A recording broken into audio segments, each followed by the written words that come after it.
Bismillahirrahmanirrahim. Alhamdulillah wassalatu wassalamu ala Rasulillah wa ala alihi wa sahbihi wa man wala. Amma ba'd. Kita akan melanjutkan pembacaan kitab Mujmal Usul Ahli Sunnati wal Jamaah, kitab yang mencakup prinsip-prinsip Ahlu Sunnah wal Jamaah dan juga kaidah-kaidah tentang bagaimana memahami akidah yang benar. Kitab ini telah disusun oleh Syekh Nasir bin Abdul Karim Al-Aql hafizahullahu ta'ala. Kita juga telah membaca pendahuluan, kemudian kaidah-kaidah dan prinsip dalam mengambil dalil. Sudah kita baca 12 kaidah. Kemudian juga kita sudah membaca beberapa kaidah 1-9 tentang kaidah kita bertauhid dan juga bagaimana akidah yang benar. Kita akan melanjutkan kaidah dalam tauhidul ilmi al-i'tiqadi kepada kaidah-kaidah berikutnya, yaitu kaidah ke-10 insyaallah taala. Kita baca. Qala al-muallif hafizahullahu ta'ala ashiran al-imanu bima sahha ad-dalilu alaihi minal ghaibat kal arshi wal kursiyyi wal jannati wan nari wa na'imil qabri wa adabihi was sirati wal mizani wa ghairiha duna ta'wili syai'in min dalik. Nah, kaidah ke-10 adalah bagaimana metode kita atau pemahaman kita dalam beriman kepada hal-hal yang ghaib. Iman kepada apa-apa yang telah sahih dalilnya minal ghaibat atau ghaibiyat, dari hal-hal yang ghaib. Hal-hal yang ghaib seperti apa? Kal arsy, seperti ars. Telah disebutkan dalam Al-Quran dan juga dalam hadis adanya ars. Tsumma stawa 'alal ars, kemudian Allah beristiwa di atas ars. Ar-Rahman 'alal arsy istawa. Kemudian wal kursi, wasi'a kursiyyuhus samawati wal ard. Ini adalah hal-hal yang kita tidak pernah melihatnya atau mendapatkan baunya atau kita menyentuhnya, karena hal-hal yang ghaib yang diketahui hanya oleh Allah Subhanahu wa taala. Wal jannati wan nar, surga dan neraka, ini hal yang ghaib. Kita meyakini adanya arsy, kursi, surga, neraka itu karena disebutkan dalam dalil yang sahih. Maka sebagai seorang muslim yang beriman kepada Al-Quran dan kepada hadis, kemudian apa yang dikandung dalam Al-Quran dan hadis tersebut, wajib untuk beriman akan adanya hal-hal ini, hal-hal yang gaib ini. Kemudian wa na'imil qabri, nikmat kubur, wa adabihi, dan adabnya, wasirati, dan sirat, jembatan, wal mizan, dan juga timbangan, timbangan amal, wa ghairiha, dan yang lainnya, yang mana dalil itu telah tegak, telah sahih, duna ta'wili syai'in min dalik, tanpa mentakwil, merubah makna sedikit pun dari hal tersebut. Nah, kita tidak boleh merubah makna dari apa-apa yang disebutkan dalam Al-Quran dan Sunnah, dan dia sesuai dengan makna bahasa Arab. Tidak bisa kita mentakwil, mentahrif, merubah makna-makna yang telah disebutkan dalam Al-Quran dan Sunnah. Kita harus beriman sesuai dengan apa yang dijelaskan oleh Rasul dan juga oleh para sahabat. Tidak boleh mentakwil sendiri, karena ini adalah suatu kesalahan.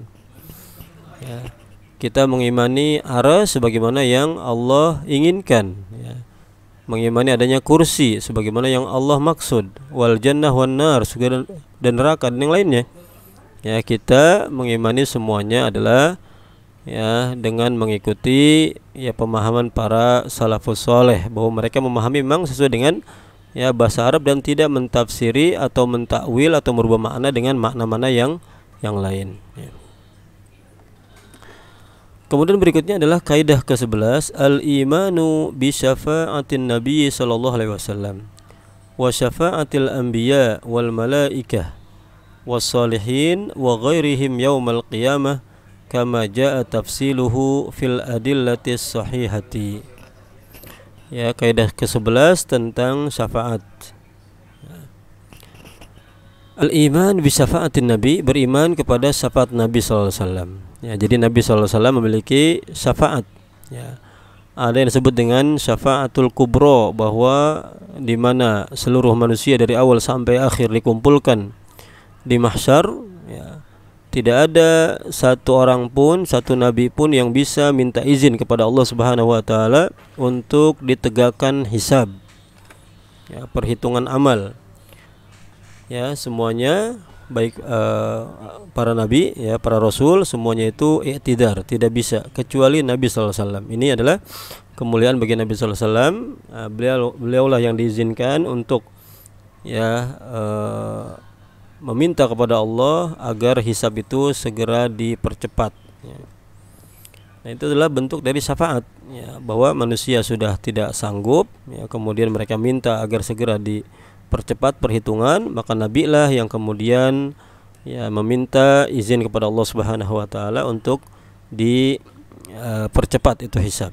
Wa syafaatil anbiya wal malaikah, dan juga syafaat para nabi, para malaikat dan orang-orang soleh, wa ghairihim, dan yang lainnya yaumul qiyamah, pada hari kiamat, seperti syafaatnya ya anak kecil, ya bayi-bayi yang meninggal, mereka tidak memiliki dosa, itu juga bisa memberi syafaat ya. Atau juga teman yang baik ya kepada temannya, teman dekatnya, itu juga bisa, teman yang baik yang soleh bisa juga memberi syafaat kepada temannya.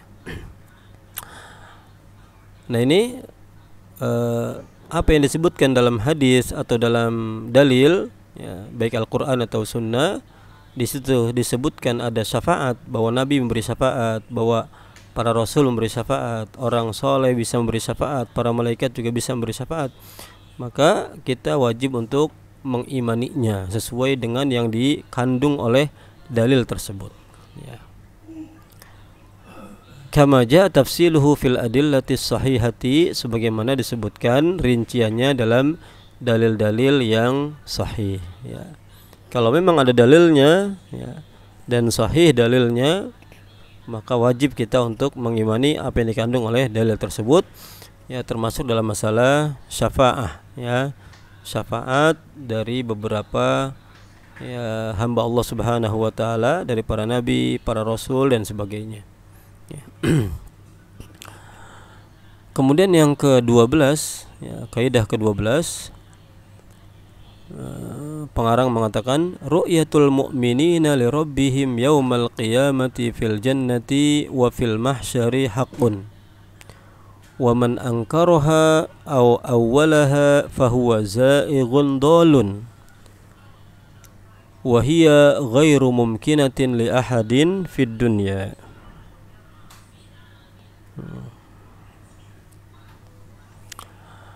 Ru'yatul mu'minin, melihatnya orang-orang yang beriman, li rabbihim, kepada Rabb mereka, yaumal qiyamah, pada hari kiamat, fil jannati, di surga ya, wa fil mahsyari, dan di mahsyar, haqqun, adalah benar ya.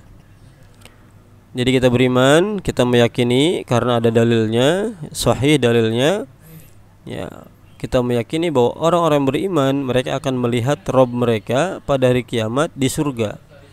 Begitu mereka masuk surga, sudah mendapatkan kenikmatan, Allah Subhanahu wa taala menawarkan nikmat yang lain ya, tambahan nikmat yang lain ya, maka Allah menjelaskan bahwa nikmat tersebut adalah bisa melihat kepada wajahnya ya. Nah, ini hak ya. Wa fil mahsyari haqqun, termasuk juga orang-orang beriman melihat Allah fil mahsyar, itu adalah hak, benar. Barang siapa yang mengingkarinya atau mentahrifnya ya, merubah maknanya, mentakwilnya, fahuwa za'ighun dhal, maka dia adalah sesat ya, dolun, dolal. Ya. Ya, apabila misalnya ada orang yang mentakwil, ya misalnya mereka mengatakan maksud melihat di sini adalah melihat dengan mata hati, misalnya ini takwil. Karena secara asal yang namanya melihat itu adalah melihat dengan mata kepala. Ya, dan di akhirat Allah Subhanahu wa taala menjadikan mata ini menjadi kuat untuk bisa melihat wajahnya. Adapun di dunia maka ya tidak ada yang mampu melihat Allah Subhanahu wa taala dengan mata kepala. Oleh karena itu pengarang mengatakan wahiya ghairu mumkinatin li ahadin fid dunya, dan dia tidaklah mungkin, yaitu maksudnya melihat wajah Allah tidaklah mungkin li ahadin untuk seorang pun fid dunya di dunia. Kalau di dunia maka tidak ada seorang pun yang bisa melihat wajah Allah azza wa jalla. Yang mungkin adalah di akhirat, yang mana Allah Subhanahu wa taala berikan ya anugerah kenikmatan untuk orang-orang yang beriman yang telah masuk ke dalam surga. Ya. Nabi Musa alaihissalam ya pernah meminta, ya, perlihatkanlah, maknanya perlihatkan engkau wahai Allah, andur ilaik, aku ingin melihatmu. Tapi ternyata ya Nabi Musa walaupun beliau seorang rasul, tapi sebagaimana manusia yang lain lemah, maka tidak bisa melihat Allah azza wajal, dan gunung pun hancur. Nabi SAW juga ya pada waktu Mi'raj beliau itu terhalang untuk bisa melihat Allah Subhanahu wa taala ya, dengan cahaya. Jadi yang benar adalah bahwa Nabi SAW melihat Allah dengan mata hati, bukan dengan mata kepala pada waktu Mi'raj beliau. Itu adalah pendapat yang lebih kuat insyaallah taala. Ya. Wallahu taala a'lam.